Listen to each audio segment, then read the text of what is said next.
It was February 22nd, 2026 at 2:47 a.m. when a vision so disturbing, so utterly consuming, drove me to the meadow behind my property, a sprawling expanse filled with wildflowers that even in winter's final grip held remnants of last season's glory. And there, surrounded by the skeletal stems of black-eyed Susans rattling in the pre-dawn wind, the dried heads of purple cone flowers bowing like ancient witnesses, and the silver-blue moonlight casting shadows that seemed to breathe across the frozen earth, Jesus appeared before me with tears streaming down his face and spoke words that shattered everything I thought I understood about this coming week. Not everyone who sees this message is meant to see it. Some will scroll past, some will ignore it, but you've been marked for this moment, chosen to receive what I'm about to share, and I'm begging you, stay with me through this. I need you to do something right now before we go any further. Drop your prayer requests in the comments below. I don't care how impossible they seem. I don't care how long you've been waiting. There's something happening in the spiritual realm right now, this very moment, as you're reading these words, and your obedience in this simple act is going to unlock something. Do it now. And if you're someone who believes that God still speaks, that he still moves, that the supernatural isn't locked away in the pages of ancient history, subscribe to this channel. Click that button. Because what I'm about to share over these next few nights isn't for the casual observer. It's for the true believers, the ones who are hungry, the ones who are desperate, the ones who know that there's more than what we've been settling for in our comfortable, sanitized version of Christianity. Some of you know me as Jonathan Roumie. You've watched me portray Jesus in The Chosen, and I want to be clear about something right from the start. I'm not Jesus. I'm just a broken man, a 51-year-old actor who's single, who doesn't have children, who struggles with the same doubts and fears that you do. But playing that role, spending years studying his words, his character, his heart, it's done something to me. It's opened up channels of communication that I never expected. It's made me sensitive to his voice in ways that terrify me sometimes.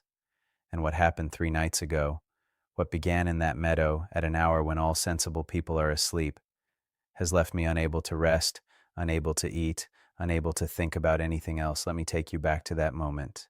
I couldn't sleep. I'd been tossing in bed for hours, and there was this pressure building in my chest, this sense of urgency that felt like a hand pressing down on my sternum. At 2:30 a.m., I gave up trying to fight it. I threw on my jacket, a heavy canvas coat because February in this part of the country doesn't care that it's almost March, pulled on my boots and walked out into the night. The temperature was hovering right around 32 degrees, that knife edge between freezing and thawing, and my breath came out in clouds that the moonlight turned silver. The meadow stretches for about 3 acres behind my house. During spring and summer, it's an explosion of color: wild bergamot, butterfly weed, prairie blazing star, all of it humming with bees and butterflies. But in late February, it's a different kind of beautiful. It's stark, honest. The dried flower heads stand like sentinels, some still clinging to seed heads that rattle when the wind moves through them. The grasses, tall prairie grasses that grow chest-high in summer, were bent and bleached bone-white by winter, creating waves of silver that rippled in the moonlight. I walked to the center of the meadow, to a spot where there's a slight rise, a gentle hill that gives you a view of the entire expanse. The sky was impossibly clear, no clouds, just an ocean of stars so bright and numerous that they cast actual shadows. The moon was 3 days past full, hanging in the western sky like a watchful eye, and it was quiet, not silent. Nature is never truly silent, but quiet in that deep way that only happens in the hours between midnight and dawn. I could hear the dried stems clicking against each other. Somewhere in the distance, an owl called, and underneath it all there was this low whisper of wind moving across the frozen earth. I stood there, my hands shoved deep in my pockets, my breath clouding in front of my face, and I prayed. Not eloquent prayers, just honest ones. Jesus, what is this? What are you trying to tell me? Why can't I sleep? Why do I feel like something is coming? And then he was there. I don't know how else to describe it. One moment I was alone in that meadow, and the next moment I wasn't. He didn't appear with trumpets or lightning or any of the dramatic effects we see in movies. It was simpler than that, and somehow more profound. The air changed. The temperature shifted. Not warmer exactly, but more present, more alive. And there was light, but not light from any source I could identify. It was as if the moonlight itself had concentrated, had become denser, had taken on weight and substance. He stood about 10 feet in front of me, and I'm telling you, even having played this role, even having spent years imagining what he might have looked like, nothing prepared me for the reality of his presence. He was wearing simple robes that moved in a wind I couldn't feel. His face. How do I describe his face? It was the face I'd studied, the face I'd tried to embody, but it was also completely beyond anything I could have imagined. There was an agelessness to it, a depth in his eyes that seemed to contain all of history and all of eternity simultaneously. But what struck me most, what dropped me to my knees in that frozen meadow, was that he was weeping. Tears ran down his face, catching the moonlight, and his expression was one of such profound grief that I felt it like a physical blow to my chest. My own eyes filled with tears in response, and I heard myself whisper, "Lord, what is it? What's wrong?" He looked at me, and when he spoke, his voice seemed to come from everywhere at once, from the wind, from the earth, from the stars themselves. "Jonathan, do you know what this week holds? Do you understand what's coming?" I shook my head, unable to speak. He gestured to the meadow around us, to the dried flowers and bent grasses. "Look at this place. In a few weeks it will burst into life again. The seeds that seem dead will sprout. The roots that appear lifeless will send up new growth. This is the pattern I've woven into creation: death, then resurrection, dormancy, then explosion of life. But my people, my church, they've forgotten this pattern. They think they can have the resurrection without the death. They think they can have the harvest without the planting. They think they can have the glory without the wilderness." He knelt down and I watched as he picked up a dried flower head, a cone flower, its petals long gone, just the spiky center remaining. He held it gently, tenderly, the way you'd hold something precious.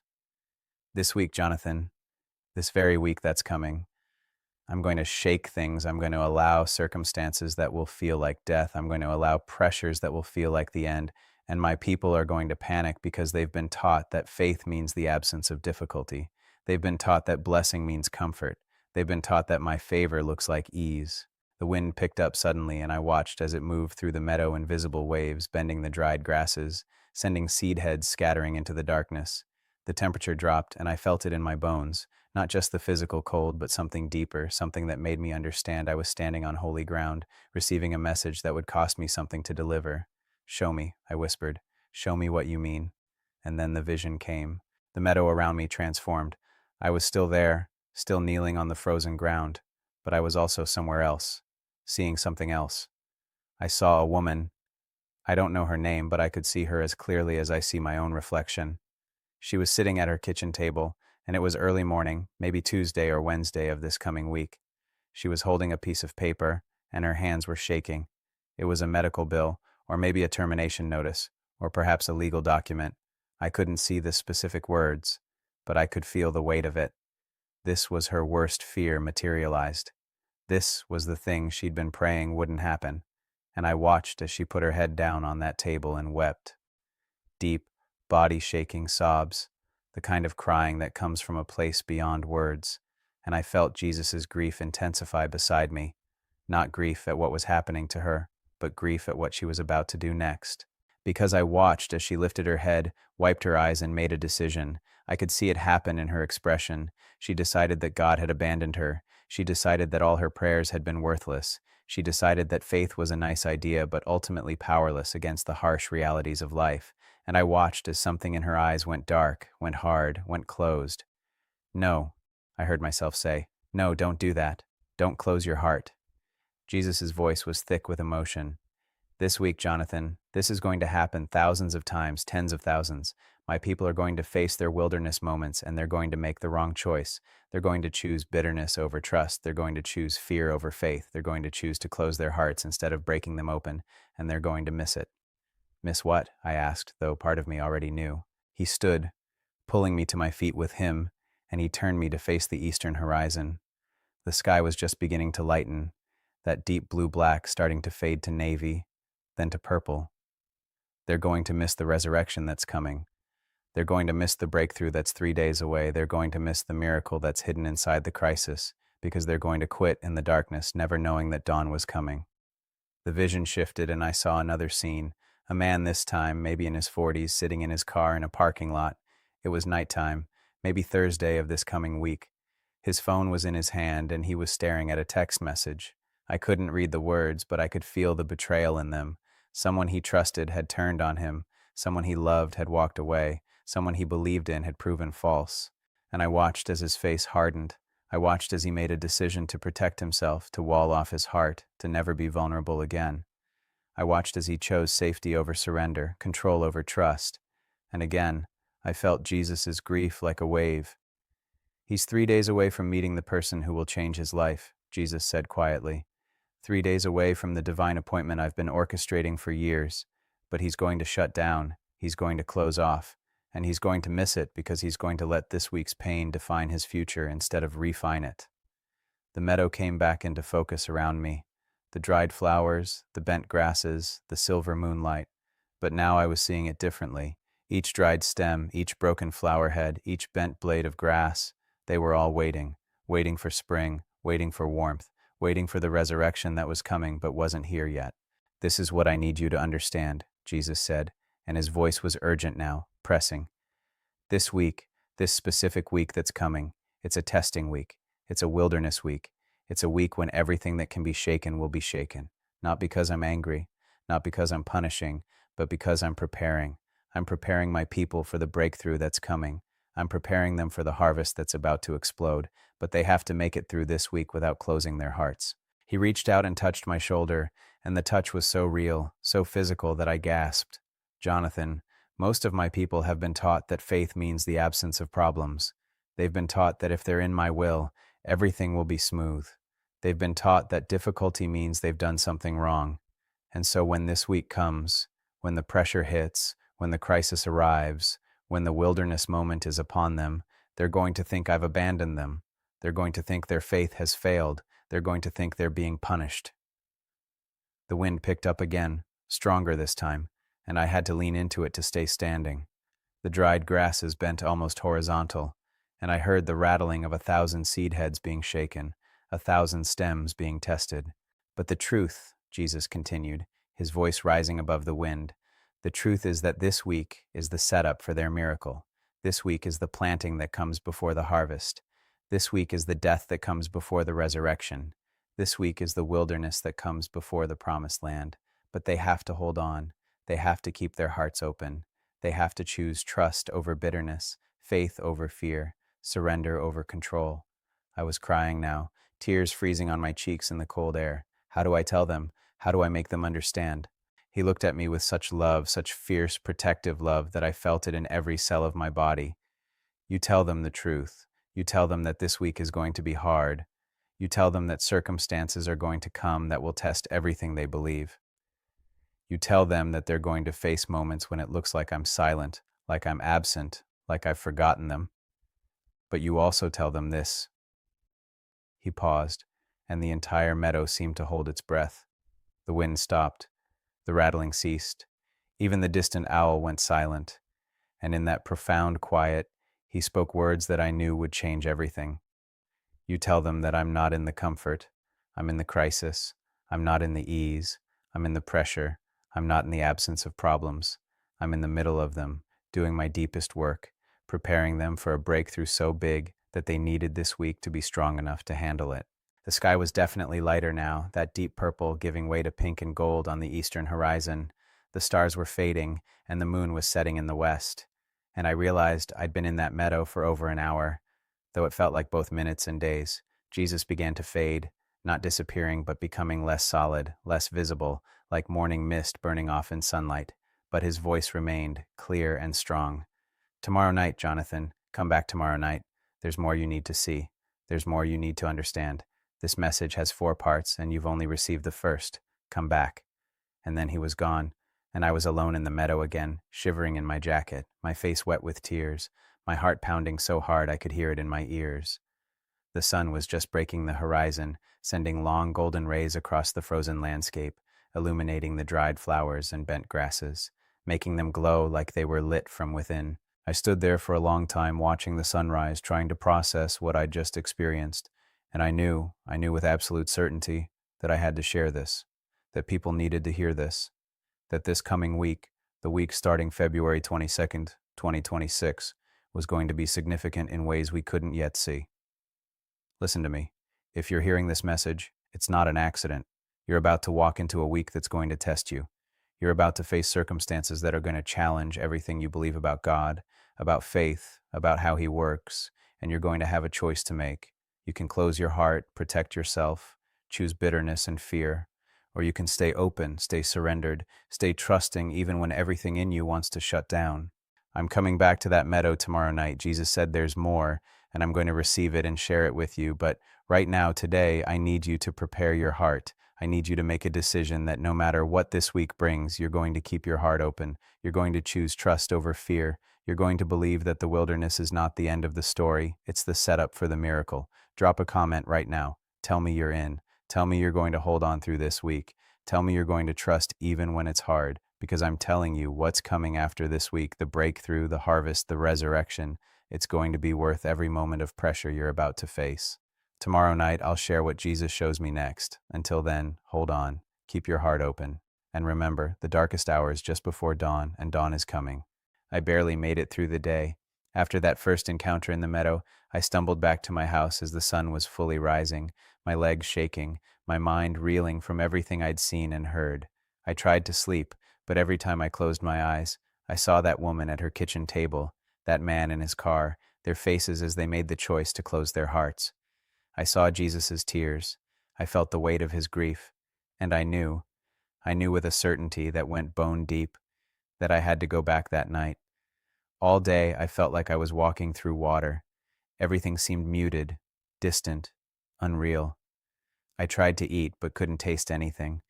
I tried to work, to respond to emails, to focus on the normal tasks of life. But my mind kept drifting back to that meadow, to those dried flowers glowing in the sunrise, to his voice saying, "Tomorrow night, come back tomorrow night." Some of you have been commenting, sharing your prayer requests, telling me you're in, that you're going to hold on through this week no matter what comes.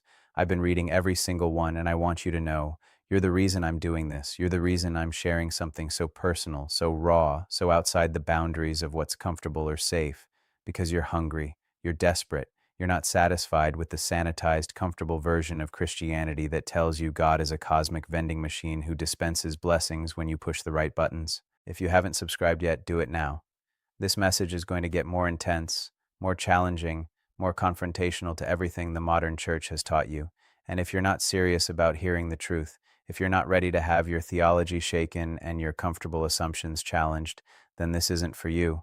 But if you're hungry, if you're desperate, if you know there's more than what you've been settling for, then stay with me. Because what Jesus showed me on the second night left me on my face in that frozen meadow, weeping and trembling and forever changed. The sun set at 6:47 p.m. on February 23rd. I know because I watched it, standing at my window, counting down the minutes until it was dark enough to go back. I didn't wait until 2:47 a.m. this time. By 10:30 p.m., I couldn't stand it anymore. I pulled on the same jacket, the same boots, and I walked out into the night. The temperature had dropped. It was 28 degrees, and the wind had picked up significantly since the night before. The sky was different, too. Clouds were moving in from the west, thick and heavy, obscuring about half the stars. The moon was still bright, but it kept disappearing behind cloud banks, plunging the meadow into darkness before emerging again and flooding everything with silver light. I walked faster this time, almost running to that same spot in the center of the meadow, that gentle rise that gave me a view of the entire expanse. The dried grasses were louder tonight, rattling and hissing in the wind like they were whispering secrets. The temperature made everything sharper, more defined. Each breath I took burned my lungs. Each exhale created clouds that the wind immediately tore apart and scattered. I didn't have to wait long. The air changed again. That same shift I'd felt the night before, but more intense this time. The wind didn't stop, but it changed direction, swirling around me in a way that defied the natural patterns I'd been observing. And the light, oh, the light was different tonight. It wasn't the concentrated moonlight of the first encounter. Tonight, it was like the darkness itself was being pushed back, like the shadows were retreating from a presence they couldn't withstand. He appeared closer this time, maybe 5 feet in front of me, and his expression was even more intense than it had been the night before. Not just grief now, but urgency. Fierce, pressing urgency that made my heart rate spike and my breath come faster. "Jonathan," he said, and his voice cut through the wind like a blade. "Are you ready to see more? Are you ready to understand the depth of what's coming this week?" I nodded, not trusting my voice. He gestured to the meadow around us, and I noticed something I hadn't seen the night before. Scattered throughout the dried grasses and flower stems were rocks, limestone rocks, some small, some large, pushed up through the soil by years of freeze-thaw cycles. In the shifting moonlight, they looked like bones, like the skeleton of something ancient, buried just beneath the surface. "Do you see these stones?" he asked, walking to the nearest one, a chunk of limestone about the size of a basketball. He placed his hand on it, and I watched as frost formed under his palm, spreading out in crystalline patterns. "This is what my people have become. Hard, cold, unyielding. They've heard so many sermons about faith, so many teachings about blessing, so many promises about prosperity that they've turned to stone. And when the pressure comes, when this week arrives with its tests and trials, they're going to shatter." He looked at me, and his eyes were blazing now, not with anger, but with passionate intensity. "Stone doesn't bend, Jonathan. Stone doesn't flex. Stone doesn't grow. And when the pressure comes, stone breaks." The wind howled louder, and I had to lean forward to hear him clearly. "But look." He pointed to the dried grasses bending almost horizontal in the wind. "Look at what survives. The grass bends. The stems flex. They look dead. They look broken. They look finished. But they're alive at the root, and they survive the storm because they know how to yield." He walked toward me, and with each step the intensity increased. I could feel it like a physical force, like standing too close to a fire. "This week, Jonathan, this week that's coming. I'm going to show you specifically what's going to happen. I'm going to show you the tests that are coming, and I'm going to show you the difference between those who've become stone and those who've remained flexible, yielded, surrendered." The vision hit me like a wave, and suddenly I wasn't just standing in the meadow anymore. I was seeing, experiencing, living multiple scenes simultaneously. I saw a couple, married maybe 15 years, 2 kids, good people, faithful church attenders. It was Monday night of this coming week, and they were sitting in their living room. The husband had just lost his job, not because he did anything wrong, but because the company was downsizing, restructuring, making cuts. And I watched as the wife looked at him and said words that cut like knives. "I thought you said God was going to provide. I thought you said we were covered. I thought you said we were in His will." And I saw the husband's face crumble. I saw the doubt flood in. I saw him question everything, his faith, his hearing, his relationship with God. And I felt Jesus' grief intensify beside me because he was whispering, "If they hold on for 3 more days, I have a job offer coming that's twice the salary, half the stress, and exactly aligned with his gifts. 3 days. But they're going to panic. They're going to make decisions out of fear. They're going to miss it." The scene shifted, and I saw a young woman, maybe 25, single, passionate about God. It was Tuesday afternoon, and she was at a doctor's office receiving test results. The diagnosis wasn't terminal, but it was serious, chronic, life-altering, and I watched as she walked to her car, got in, closed the door, and screamed. Not words, just raw sound, the kind of scream that comes from a soul in agony. And Jesus was weeping beside me. She's been praying for healing for her mother for 3 years. She's been standing in faith, believing, declaring, doing everything she's been taught to do. And now this, now her own diagnosis, and she's going to decide that I don't heal anymore. She's going to decide that faith is a lie. She's going to decide that I'm not good. And she's going to miss the fact that this diagnosis is going to connect her with a support group where she'll meet her future husband, where she'll develop a ministry that will help thousands, where she'll discover gifts she never knew she had. But she has to stay open. She has to trust me in the darkness. I was on my knees now, the frozen ground biting through my jeans, tears streaming down my face. "Why?" I choked out. "Why does it have to be this hard? Why can't you just make it easier?" He knelt beside me, and when he spoke, his voice was tender but firm. "Because easy doesn't produce character. Comfort doesn't produce depth. Smooth paths don't produce strong faith. Jonathan, I'm not interested in raising children who need constant comfort and reassurance. I'm raising warriors, I'm raising overcomers, I'm raising people who know me not just as the God of blessing, but as the God of the wilderness, the God of the fire, the God of the storm." He stood and pulled me to my feet, and the wind was so strong now that I had to grab onto him to stay upright. And the moment I touched him, everything intensified. The visions came faster, clearer, more detailed. I saw a pastor, a good man, sincere, loves God, serves his congregation faithfully. It was Wednesday morning, and he was in his office staring at his computer screen. The email he was reading was from his board. They were letting him go, not because of sin, not because of failure, but because the church wanted to go in a different direction. 20 years of faithful service, and it was ending with a form email and a severance package.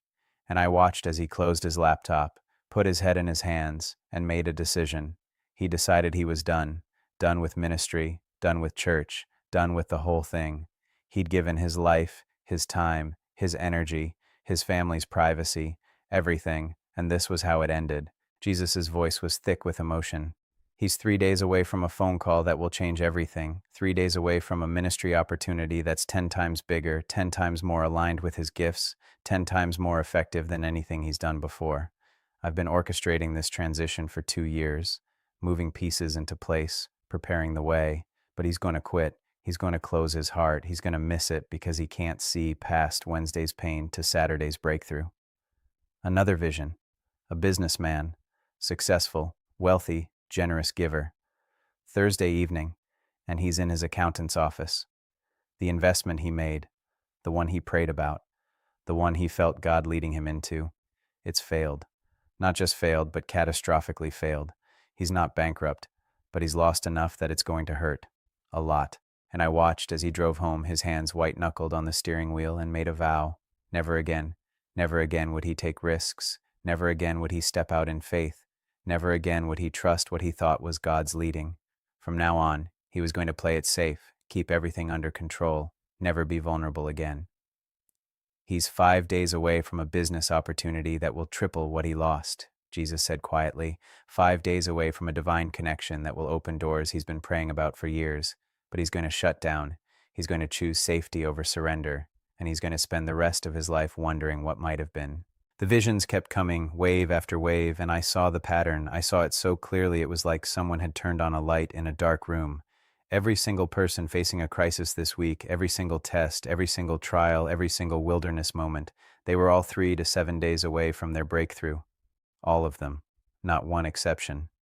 The job loss on Monday, breakthrough on Thursday. The diagnosis on Tuesday, divine connection on Friday. The ministry ending on Wednesday, new beginning on Saturday. The financial loss on Thursday, restoration the following Tuesday. Every single one. Do you see it now? Jesus asked, and his voice was urgent, pressing. Do you understand what I'm trying to show you? This week, this specific week, it's not random, it's not chaos.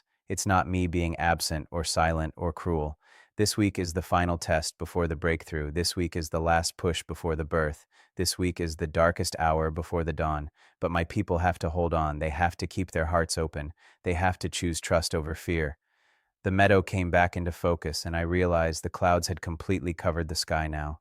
The moon was gone, and the only light was that strange, sourceless illumination that seemed to emanate from Jesus himself.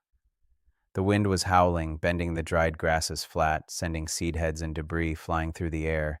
He walked to one of the large limestone rocks and placed both hands on it.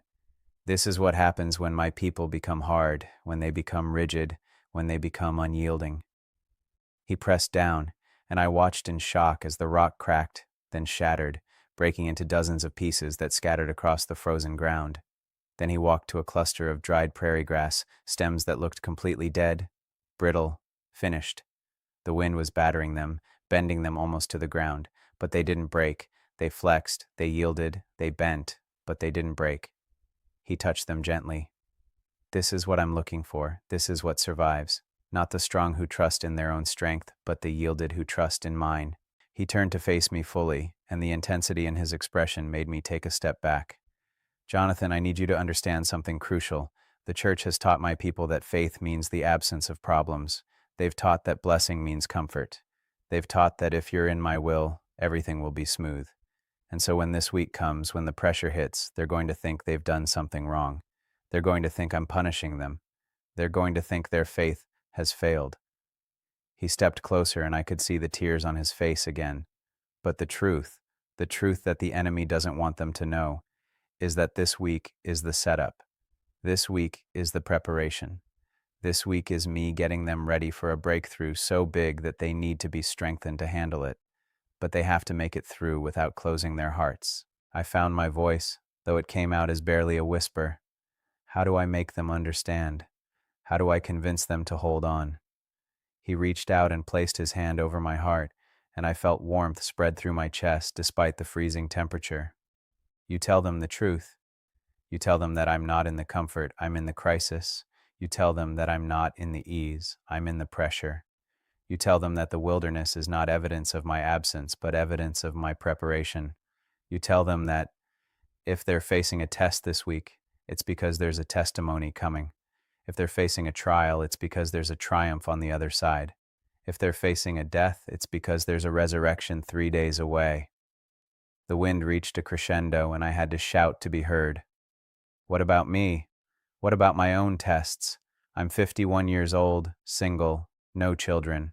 I face my own wilderness moments. How do I hold on? His expression softened, and he pulled me into an embrace that felt more real, more solid, more present than anything I'd ever experienced. The same way everyone else does, one moment at a time, one choice at a time, one decision to trust at a time. Jonathan, you're not exempt from the wilderness.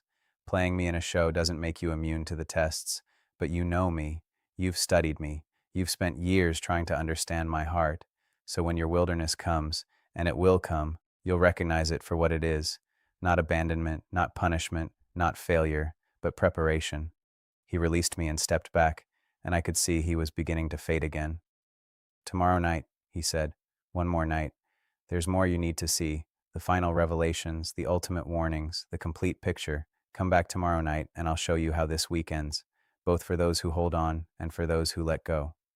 And then he was gone, and I was alone in the meadow again, the wind still howling, the darkness complete now that the moon was fully obscured. I stood there shivering, not just from the cold, but from the weight of what I'd seen, what I'd heard, what I now carried.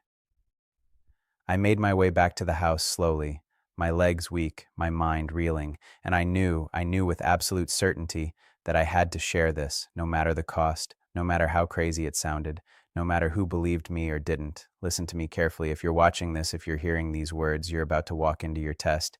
Maybe it's Monday, maybe it's Tuesday, maybe it's Thursday, but it's coming this week, and you're going to have a choice to make.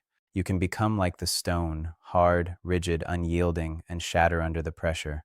Or you can become like the grass, flexible, yielded, surrendered, and bend without breaking. You can close your heart and miss your breakthrough.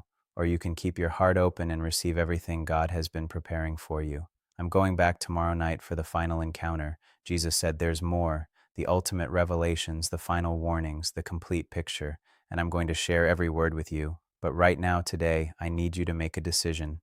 Tell me in the comments, are you going to hold on? Are you going to stay open? Are you going to trust even when everything in you wants to shut down and protect yourself? Because I'm telling you, your breakthrough is closer than you think. Your miracle is just days away. Your resurrection is coming, but you have to make it through the wilderness without closing your heart. Drop a comment. Tell me you're in. Tell me you're going to trust. Tell me you're going to hold on no matter what this week brings. Because tomorrow night, I'm going to share what Jesus shows me about how this all ends, and you need to be ready for it. Until then, remember, the grass that bends survives the storm. Stay flexible, stay yielded, stay surrendered, and whatever you do, don't become stone. I didn't sleep at all between the second and third night. I couldn't. Every time I tried to close my eyes, I saw those visions. The couple in their living room, the young woman in her car, the pastor closing his laptop, the businessman gripping his steering wheel. I saw their faces at the moment they chose to close their hearts. And I saw what they were missing, what was waiting for them just days away if they could only hold on. But more than that, I felt the weight of what was coming. The third night. The final encounter. Jesus had said there was more. Ultimate revelations, final warnings, the complete picture. And something in his tone, something in the urgency of his expression, told me that what I was about to see would be the most intense, the most challenging, the most transformative of all 3 nights. I spent February 24th in prayer, fasting, preparing. I read through the Gospels, focusing on every wilderness moment, every test, every trial that Jesus and his followers faced. The 40 days in the desert, Gethsemane, the crucifixion, the 3 days in the tomb. And I began to see the pattern more clearly, the pattern he'd been showing me in the meadow. Death before resurrection, wilderness before promised land, pressure before breakthrough, always. Some of you have been commenting, sharing your stories, telling me about the tests you're already facing this week. I've read every single one, and I'm telling you, hold on. Whatever you're facing right now, whatever pressure is building, whatever crisis is developing, hold on. Because what I'm about to share with you tonight is going to give you the strength to make it through. It's going to give you the perspective to see past the immediate pain to the coming breakthrough. It's going to change everything. If you haven't subscribed, do it now. If you haven't shared this with someone who needs to hear it, do it now. Because what I'm about to share is not just information, it's revelation. It's not just a message, it's a lifeline. And there are people in your life who are facing their wilderness moment right now, who are on the verge of closing their hearts, who need to hear this before they make a decision they'll regret for the rest of their lives. The sun set at 6:49 p.m. on February 24th. I watched it from the edge of the meadow this time, standing at the tree line, looking out over the expanse of dried grasses and flowers. The sky was extraordinary, deep purple and orange, with streaks of red that looked like wounds across the horizon. The clouds from the night before had cleared, but new ones were building in the west, massive thunderheads that seemed impossibly tall, their tops catching the last rays of sunlight and glowing like they were on fire. The temperature was warmer tonight, 37 degrees, and there was a strange quality to the air, heavy, pregnant with something, the kind of atmosphere you feel before a major storm, when the pressure drops and every animal goes quiet and you know something significant is about to happen. I didn't wait for darkness this time. As soon as the sun dropped below the horizon, I walked into the meadow, straight to the center, straight to that rise where I'd met him the previous 2 nights. And I stood there, my heart pounding, my breath coming fast, waiting. The wind was different tonight, not the howling gale of the second night, but something more purposeful. It moved through the meadow in waves, creating patterns in the dried grasses that looked almost choreographed. And the light, even before he appeared, the light was different. The dying sunlight seemed to concentrate, to focus, to gather itself like it was being drawn toward something. And then he was there, and everything else ceased to exist. He appeared directly in front of me, so close I could have reached out and touched him, but this time his appearance was different, more intense, more radiant, more overwhelming. His robes seemed to glow from within, and his face was set with a determination, a fierce resolve that made my knees weak. "Jonathan," he said, and his voice was like thunder and whisper simultaneously. "Tonight, I'm going to show you the end. I'm going to show you what happens to those who hold on and what happens to those who let go. I'm going to show you the consequences of the choices my people make this week, and I'm going to show you what's really at stake." The sky behind him was darkening rapidly now, those massive thunderheads blocking out the stars, and I could see lightning flickering inside them, illuminating them from within. The wind picked up, and I felt the first drops of rain, cold, heavy drops that hit like small stones. "Are you ready?" he asked, and there was something in his expression that made me want to say no, to run, to escape what was coming. But I nodded, because I knew I had to see this. I knew I had to receive this message, no matter how difficult, no matter how challenging, no matter what it cost me. He raised his hand, and the vision slammed into me with such force that I literally staggered backward. I was no longer in the meadow. I was standing in what looked like a vast warehouse or auditorium, and it was filled with people, thousands of them, tens of thousands. And I realized with a shock that I was seeing the church, not a building, but the actual body of Christ, all the believers, all the followers, all the people who claimed his name.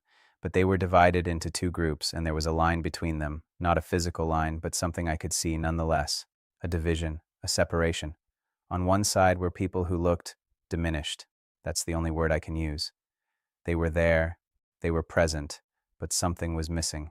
Their eyes were dull, their expressions were hard, their postures were closed, arms crossed, shoulders hunched, faces turned away, and I could see it in their spirits. They had closed their hearts. They had chosen protection over vulnerability. They had chosen safety over surrender. They had chosen control over trust. And Jesus walked among them, and I watched as he tried to reach them, tried to touch them, tried to speak to them, but it was like there was a barrier, a wall they had built around themselves. His hands passed through them like they were made of smoke. His words bounced off them like they were made of stone, and the grief on his face, the absolute anguish, it was almost more than I could bear to witness. "These are my people who faced their wilderness this week and chose to close their hearts," he said, and his voice was breaking. "They faced the test, and they decided I had abandoned them. They faced the pressure, and they decided their faith had failed. They faced the crisis, and they decided I wasn't good. And now they're here, they're saved, they're mine, but they're living so far below what I intended for them. They're surviving instead of thriving. They're enduring instead of overcoming. They're existing instead of truly living. He turned to look at me, and the tears on his face were like rivers. Do you understand what they've lost? Not their salvation, that's secure, but their purpose, their calling, their destiny, the specific assignments I had for them, the people they were supposed to impact, the miracles they were supposed to walk in, the breakthrough they were supposed to experience, all of it, lost, not because I took it away, but because they closed their hearts and couldn't receive it. The vision shifted, and I saw specific individuals from this group, the couple from the first vision, the husband who lost his job. I saw them 5 years in the future, and they were still together, still married, but there was a distance between them, a coldness. They had survived the crisis, found new jobs, kept going, but the bitterness from that week had never left. It had calcified, hardened, become part of their foundation, and I could see the opportunities they had missed, the ministry they could have started, the people they could have helped, the testimony they could have shared, all of it gone because they had closed their hearts in the wilderness. The young woman with the diagnosis, I saw her 10 years in the future, and she was managing her condition, functioning, getting by. But she was alone, isolated. The walls she had built to protect herself from disappointment had also kept out connection, intimacy, love. And I saw the husband she never met, the ministry she never started, the thousands of people she never helped, all because she had decided in her wilderness moment that God couldn't be trusted. The pastor, I saw him 3 years later, working a secular job, disconnected from ministry, disconnected from the church, disconnected from his calling. Not backslidden, not rebellious, just done.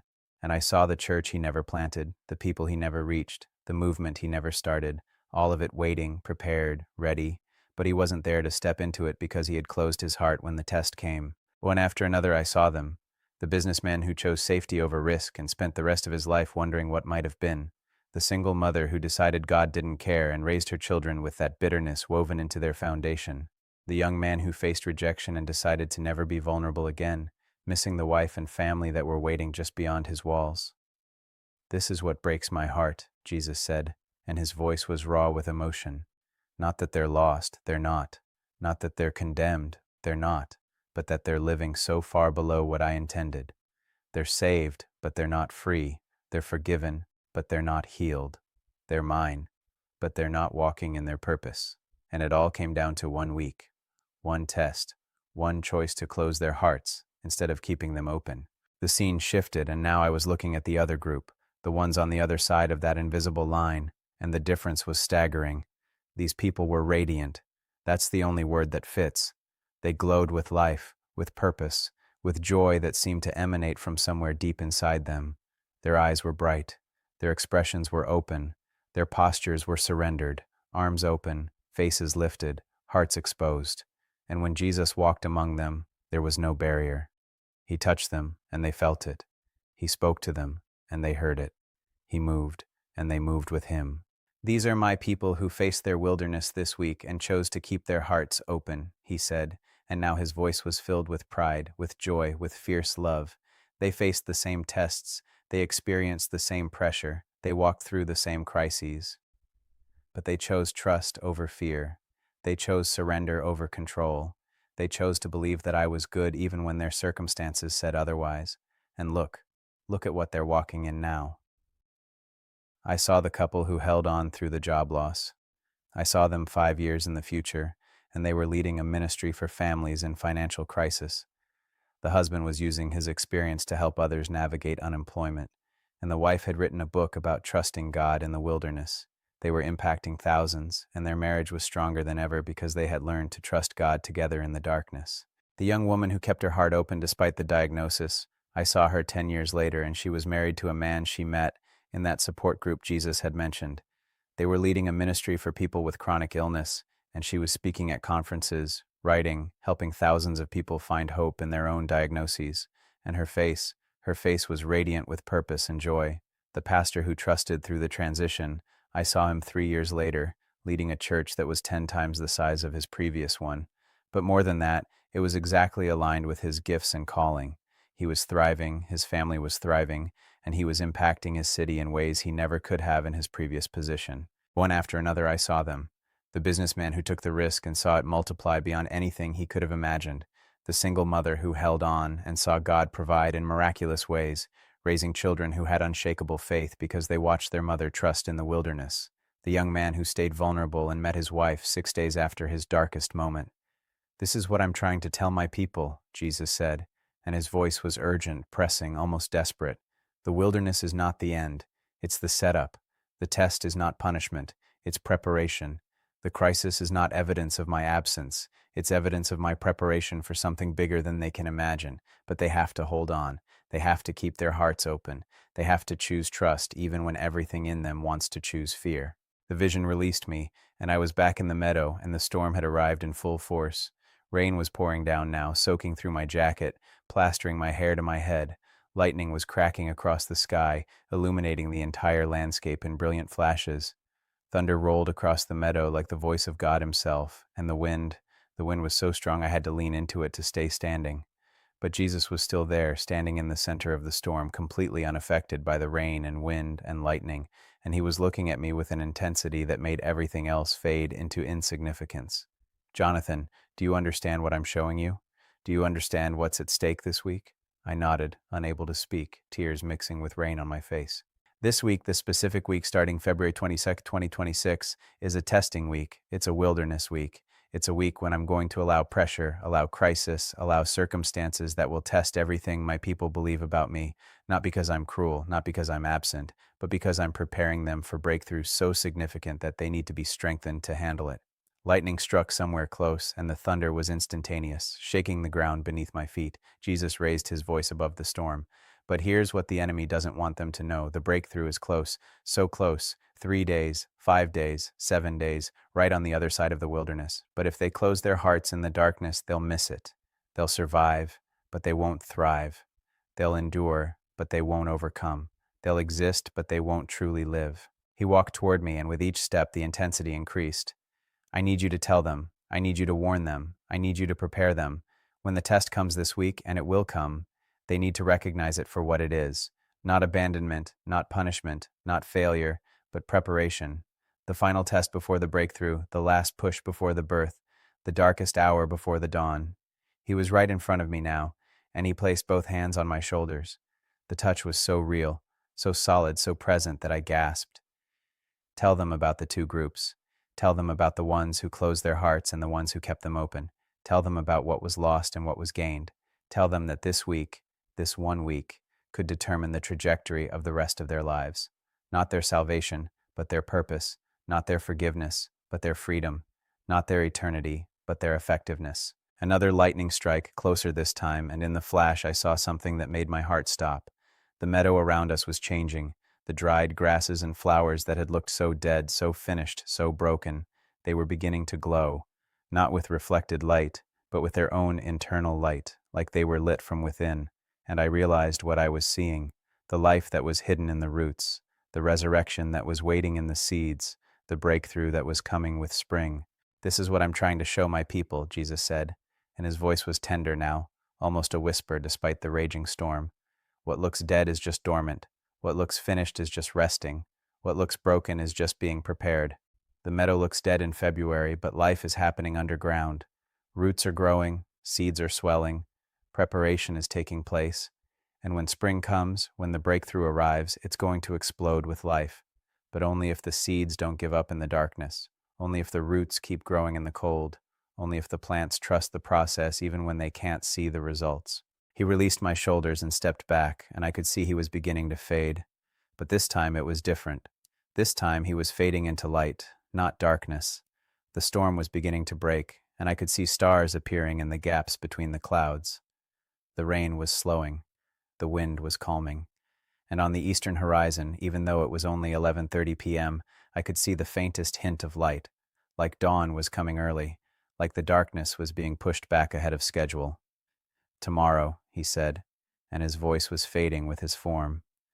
"Tomorrow I'll give you the final piece, the practical application, the specific steps, the exact instructions for how my people can make it through this week without closing their hearts. Come back one more time, Jonathan, one more encounter, and then you'll have the complete message. Wait, I called out, my voice hoarse from emotion. What about me? What about my own wilderness? What about my own tests? He smiled, and even as he faded, that smile was radiant, full of love and promise.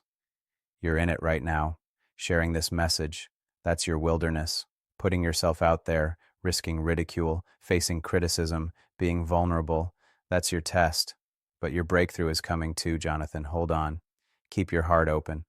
Trust me in your own darkness, because what I have for you on the other side of this obedience is bigger than anything you've imagined. And then he was gone, and I was alone in the meadow again.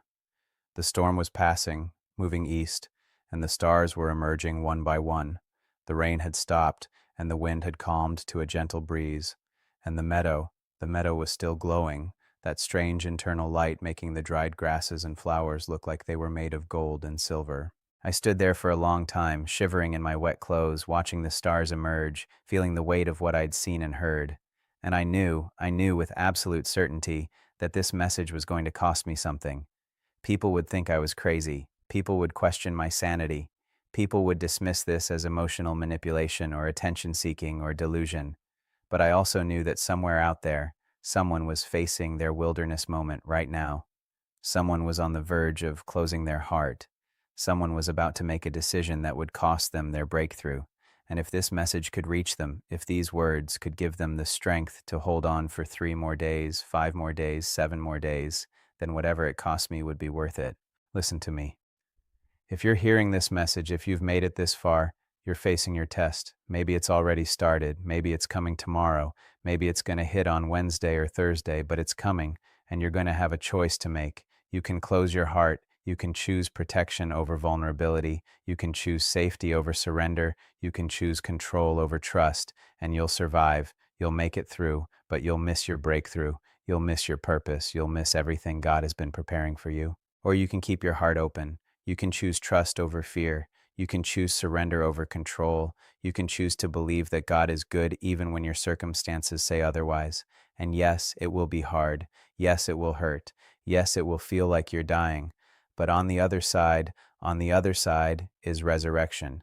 On the other side is breakthrough. On the other side is everything you've been praying for and more than you've dared to imagine. Tomorrow night, I'm going back one final time. Jesus said he's going to give me the practical application, the specific steps, the exact instructions for how to make it through this week without closing your heart, and I'm going to share every word with you. But right now, tonight, I need you to make a decision. Tell me in the comments, are you going to hold on? Are you going to keep your heart open? Are you going to trust even when it's hard? Because your breakthrough is closer than you think. Your miracle is just days away. Your resurrection is coming. Don't close your heart in the darkness. Don't give up in the wilderness. Don't quit 3 days before your breakthrough. Hold on. Stay open. Trust him, because what looks dead is just dormant, and spring is coming. I'm sitting here now, 3 days after that final encounter in the meadow, and I still can't fully process everything that happened. My hands are shaking as I write this, not from fear, but from the weight of what I'm about to share with you. Because what Jesus showed me on that 4th night, the practical application, the specific steps, the exact blueprint for making it through your wilderness without closing your heart, it's so simple that most people will dismiss it, so straightforward that the religious will reject it, so accessible that the proud will overlook it. But for those of you who are desperate, who are hungry, who are facing your wilderness moment right now and need a lifeline, this is for you. Let me take you back to February 25th, the 4th night. But first, let me tell you what happened in the hours leading up to it, because it's part of the message. I woke up that morning, or rather I gave up trying to sleep around 6 a.m., and I did something I hadn't done in years. I went back to the meadow in daylight. I needed to see it, to walk through it, to process everything that had happened over the previous 3 nights in the clear light of day. The morning was cold, 29 degrees, but brilliantly clear. The sun was just rising, painting the eastern sky in shades of pink and gold that seemed almost artificial in their intensity. And as I walked into the meadow, I saw something that stopped me in my tracks. The meadow looked different in daylight. What had seemed dead and broken and finished in the darkness of night was actually teeming with subtle signs of life. I knelt down and examined the base of the dried grasses, and I could see it, tiny green shoots barely visible pushing up through the frozen soil. The roots of the wildflowers, when I carefully brushed away the dirt, were white and healthy and alive. The seeds scattered across the ground were swollen, ready to germinate as soon as the temperature rose just a few more degrees. Everything that had looked dead was actually just waiting. Everything that had seemed finished was actually just preparing. Everything that appeared broken was actually just dormant, gathering strength for the explosion of life that was coming. And I wept, right there, kneeling in the frozen meadow at 6:30 in the morning. I wept because I understood. This was the message. This was what Jesus had been showing me. The wilderness isn't the end, it's the preparation. The darkness isn't abandonment, it's the womb where the miracle is being formed. The pressure isn't punishment, it's the force that pushes the seed out of the ground into the light. I spent 2 hours in that meadow, walking through it, examining it, letting the revelation sink deep into my bones. And by the time I walked back to my house, I knew that the fourth encounter was going to be different. It wasn't going to be about more visions or more warnings. It was going to be about application, about practical steps, about exactly how to hold on when everything in you wants to let go. If you're still with me, if you've made it this far through this message, I need you to do something right now. I need you to subscribe if you haven't already. I need you to share this with someone who's facing their wilderness. And I need you to drop a comment telling me what you're facing this week, because what I'm about to share is going to give you the specific tools you need to make it through without closing your heart. The sun set at 6:51 p.m. on February 25th. I was already in the meadow, standing in that same spot where I'd met him the previous 3 nights. But this time I wasn't anxious or afraid. I was expectant, ready, open. The sky was clear again, and the temperature had risen to 42 degrees, the warmest it had been all week. There was a feeling in the air, a sense of shift, of change, of something breaking. Spring wasn't here yet, but you could feel it coming. You could sense it in the quality of the light, in the way the wind moved, in the subtle changes happening all around. He appeared as the last rays of sunlight were fading, and this time his expression was different. Not grief, not urgency, but something else. Determination mixed with hope, fierce love mixed with practical wisdom. He looked like a general preparing his troops for battle, like a father preparing his children for a journey, like a teacher giving final instructions before a crucial exam. "Jonathan," he said, and his voice was clear and strong, "tonight I'm going to give you the blueprint. I'm going to give you the specific steps that will enable my people to make it through their wilderness without closing their hearts. Are you ready to receive it?" I nodded, pulling out my phone to take notes, my fingers clumsy with cold and anticipation. He smiled at that. "Good. Write this down. Share this exactly as I give it to you, because this is the key that's going to unlock breakthrough for thousands of people who are facing their wilderness this week." He began to walk through the meadow, and I followed, my phone's light illuminating the dried grasses and flowers around us. "The enemy's greatest weapon during wilderness seasons is isolation," he said. "He wants my people to believe they're alone, that no one else understands, that their struggle is unique. Because when they believe that lie, they close their hearts, they shut down, they stop reaching out, and they miss the very connections and resources I've positioned to help them through." He stopped and turned to face me. "So here's the first step, and it's non-negotiable. For the next 30 days, starting right now, I want everyone who hears this message to do this. Spend 30 minutes every single day in my presence, not reading about me, not listening to sermons about me, not singing songs about me, but actually with me, in silence, in stillness, in surrender." I was typing frantically, trying to capture every word. "But Lord, people are going to say they don't have 30 minutes. They're going to say they're too busy, too stressed, too overwhelmed." He held up his hand, cutting me off. "That's exactly the point. The people who say they don't have 30 minutes are the ones who need it most. The ones who are too busy are the ones who are running from the very stillness that would heal them. The ones who are too overwhelmed are the ones who are trying to solve their problems in their own strength, instead of surrendering them to me." He knelt down and picked up one of those dried flower heads, turning it over in his hands. "Jonathan, do you know why seeds germinate? It's not because they try harder. It's not because they stress or worry or figure it out. It's because they rest in the soil. They surrender to the process. They allow the darkness and pressure to do their work. And in that surrender, in that rest, transformation happens." He looked up at me, and his eyes were blazing with intensity. "This is what I'm trying to teach my people. The breakthrough doesn't come from striving. It doesn't come from figuring it out. It doesn't come from working harder or trying more or doing more. The breakthrough comes from from rest, from spending time in my presence and allowing me to do the work that only I can do. He stood and continued walking, and I followed, my breath coming out in clouds in the cooling air. Here's what I want them to do during those 30 minutes. It's simple, but it's not easy. First 10 minutes, silence. Complete silence. No music, no words, no prayers. Just sit in my presence and be still. Let the noise of the day drain away, let the anxiety settle, let the fear surface so it can be dealt with. Second 10 minutes, surrender. This is where they bring me everything they're facing: the job loss, the diagnosis, the betrayal, the financial crisis, the relationship ending. Whatever their wilderness is, they bring it to me. But here's the key: they don't bring it to me to get answers. They bring it to me to surrender it, to release control, to stop trying to fix it themselves and allow me to work. Third 10 minutes, listening. This is where they ask me one question: what do you want me to know today? And then they wait, they listen, they pay attention to what I bring to their mind, what scripture I highlight, what impression I give them, and they write it down. Every single day they write down what they hear. He stopped at the highest point of the meadow, where you could see the entire expanse spread out below and the lights of the distant town twinkling in the valley. Jonathan, if my people will do this, if they will commit to 30 minutes a day for the next 30 days, I will meet them, I will speak to them, I will give them the strength, the wisdom, the perspective they need to make it through their wilderness without closing their hearts. I was still typing, but I looked up at him. Lord, what about the people who say they've tried this before and it didn't work? What about the ones who say they've spent time with you and still didn't get answers? His expression softened. That's because they came looking for answers instead of coming to encounter me. They came to get something instead of coming to give something: their surrender, their trust, their open hearts. Jonathan, I'm not a cosmic vending machine. I'm not a problem solver who exists to make their lives comfortable. I'm their father, their friend, their savior. And what I want most is relationship, connection, intimacy.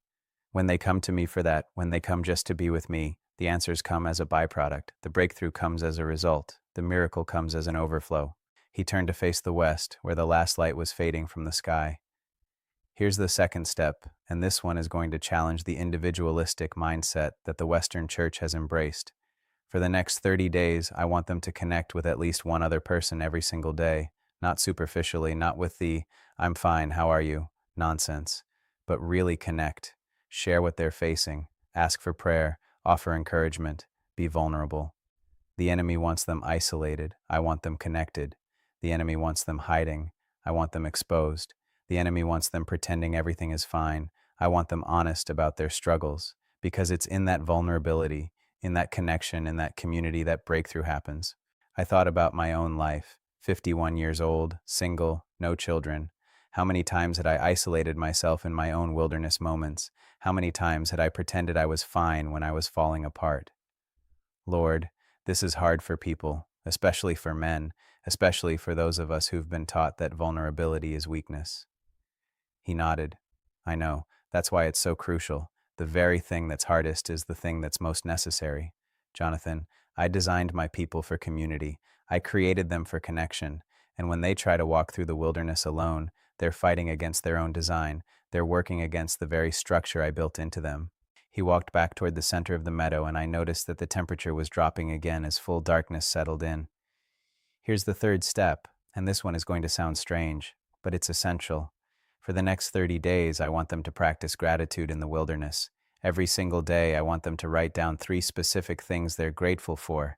But here's the key: at least one of those 3 things has to be related to their current struggle.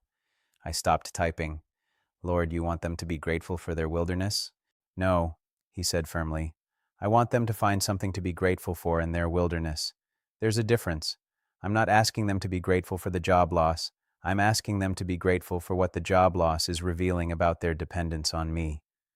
I'm not asking them to be grateful for the diagnosis. I'm asking them to be grateful for the way it's deepening their faith. I'm not asking them to be grateful for the betrayal. I'm asking them to be grateful for the way it's showing them who their true friends are. He picked up a handful of soil, letting it run through his fingers. Gratitude in the wilderness is the antidote to bitterness. It's the key that keeps the heart open when everything else is trying to close it, because when they practice gratitude, When they intentionally look for things to be thankful for, even in the darkness, they're declaring that I'm still good. They're affirming that I'm still in control. They're choosing trust over fear. The stars were fully visible now, thousands of them, and the Milky Way was a river of light across the sky. He looked up at them, and his expression was one of such love, such pride, such fierce protective care that I felt tears spring to my eyes. Fourth step, he continued, still looking at the stars. For the next 30 days, I want them to declare truth over their situation every single day. Not positive thinking, not name it, claim it nonsense, but actual truth from my word. I want them to find one scripture that speaks to their specific wilderness, and I want them to speak it out loud every morning and every night. Words have power, Jonathan. The enemy knows this, which is why he works so hard to get my people to speak fear, to declare defeat, to prophesy disaster over their own lives. But when they speak my word, when they declare my truth over their circumstances, they're aligning themselves with my reality instead of their temporary situation. He turned back to me, and his expression was urgent again. Here's what I need you to understand and communicate clearly. These 4 steps, 30 minutes in my presence, daily connection with others, gratitude in the wilderness, and declaring truth, these aren't magic formulas. They're not techniques to manipulate me into giving them what they want. They're disciplines that keep the heart open, that maintain surrender, that preserve trust when everything else is trying to destroy it. The breakthrough isn't going to come because they do these steps. The breakthrough is already coming. It's already scheduled, already prepared, already on its way. These steps are simply what will enable them to hold on long enough to receive it. These steps are what will keep them from closing their hearts 3 days before their miracle arrives. He walked toward me until he was standing directly in front of me, so close I could see the tears gathering in his eyes again. Jonathan, I need you to give them a deadline. I need you to create urgency.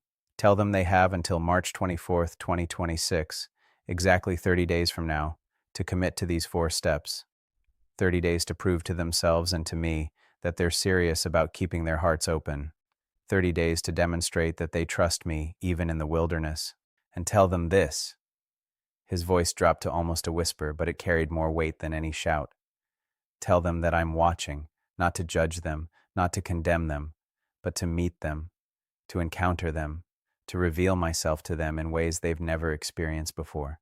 Tell them that if they will commit to these 30 days, if they will do these 4 simple steps every single day, I will show up, I will speak, I will move, I will demonstrate that I'm not absent in their wilderness, I'm actively working in it. The vision came one more time, but this time it was different. I saw the meadow, but it was spring now. The dried grasses were green and lush. The wildflowers were in full bloom, purple coneflowers, black-eyed Susans, wild bergamot, butterfly weed, creating an explosion of color that took my breath away. Bees hummed, butterflies danced, the air was warm and sweet and alive. And I saw people walking through it, thousands of them, the same people I'd seen in the previous visions, the couple who lost the job, the young woman with the diagnosis, the pastor who was let go, the businessman who lost his investment. But they were different now, transformed, radiant, walking in purpose and joy and freedom. This is what's coming, Jesus said softly. This is what's waiting on the other side of the wilderness. But they have to make it through. They have to hold on. They have to keep their hearts open. The vision faded, and I was back in the meadow, back in the cold February night, back in the reality of dried grasses and frozen soil. But now I could see it differently. Now I could see the life hidden beneath the surface. Now I could see the resurrection that was coming. Jesus began to fade, but this time there was no sadness in it. This time it felt like completion, like the message had been fully delivered, like everything that needed to be said had been said. Go, he said, his voice echoing even as his form disappeared.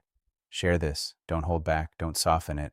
Don't make it more palatable or comfortable or acceptable. Share it exactly as I've given it to you, because there are people who need this message right now. There are people who are 3 days away from closing their hearts. There are people who are on the verge of missing their breakthrough, and this message, these 4 simple steps, could be the difference between them thriving and merely surviving for the rest of their lives. And then he was gone, and I was alone in the meadow one final time. But I wasn't really alone. I could feel his presence still, woven into the wind, embedded in the stars, present in the very ground beneath my feet. I stood there for a long time, looking up at the stars, feeling the cold air on my face, listening to the dried grasses rattle in the breeze, and I made a decision. I was going to do this. I was going to share this message no matter what it cost me, no matter who believed me or didn't, no matter who thought I was crazy or attention-seeking or delusional. Because somewhere out there, someone needed to hear this. Someone was facing their wilderness right now. Someone was on the verge of closing their heart. And if this message could reach them, if these 4 steps could give them the tools to hold on for 3 more days, 5 more days, 7 more days, then whatever it cost me would be worth it. So here we are. I've shared everything Jesus showed me over those 4 nights in the meadow, the visions, the warnings, the revelations, the practical steps, and now it's up to you. You're facing your wilderness. Maybe it started this week. Maybe it's been building for months. Maybe it's going to hit tomorrow or the next day, but it's coming or it's already here, and you have a choice to make. You can close your heart. You can choose protection over vulnerability. You can choose safety over surrender. You can choose control over trust, and you'll survive. You'll make it through, but you'll miss your breakthrough, or you can commit to the next 30 days. You can commit to these 4 simple steps.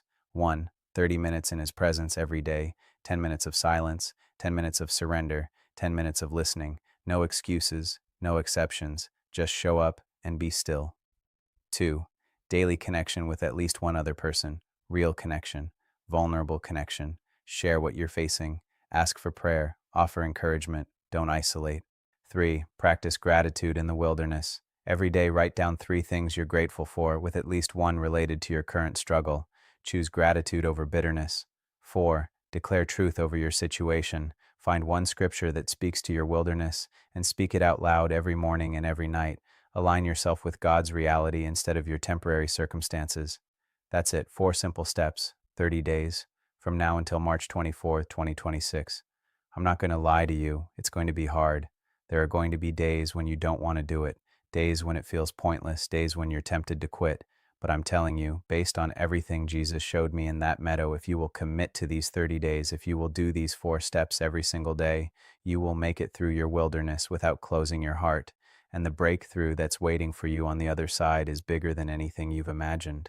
I need you to do something right now. I need you to make a public commitment. Drop a comment below and tell me you're in.